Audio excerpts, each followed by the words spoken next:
ค่ะช่วงนี้เดี๋ยวจะพาคุณผู้ชมไปเบิงทางกกต.เพิ่นมีการจัดประชุมซักซ้อมกันแน่ค่ะโดยทางกกต.จังหวัดมุกดาหารมีการประชุมซักซ้อมการปฏิบัติงานเลือกตั้งสมาชิกสภาองค์การบริหารส่วนตำบลและก็นายกองค์การบริหารส่วนตำบลค่ะโดยสำนักงานคณะกรรมการการเลือกตั้งประจำจังหวัดมุกดาหารได้มีการจัดประชุมบูรณาการแผนปฏิบัติงานสร้างความรู้ความเข้าใจที่ถูกต้องเกี่ยวกับสาระสำคัญในการเลือกตั้งสมาชิกสภาองค์การบริหารส่วนตำบลและก็นายกองค์การบริหารส่วนตำบลณห้องประชุมชั้น 3 สำนักงานกกต.จังหวัดมุกดาหารเพื่อเป็นการเตรียมความพร้อมก่อนมื้อเลือกตั้ง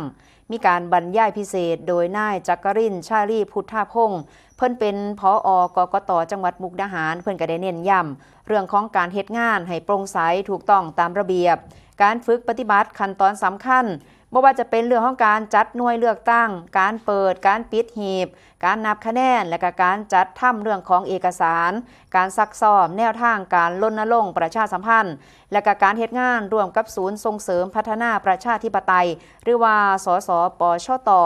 การประชุมในเทื่อนี้ก็จะซอยให้เจ้าหน้าที่ทุกระดับมีความเข้าใจที่ตรงกันสามารถปฏิบัติงานเลือกตั้งได้อย่างมีประสิทธิภาพและก็เป็นไปตามมาตรฐานของกกต.อย่างเคร่งครัดซึ่งก็มุ่งสู่เป้าหมายเพิ่มจำนวนผู้มาใส่สิทธิเลือกตั้งลดบัตรเสียและก็เรื่อง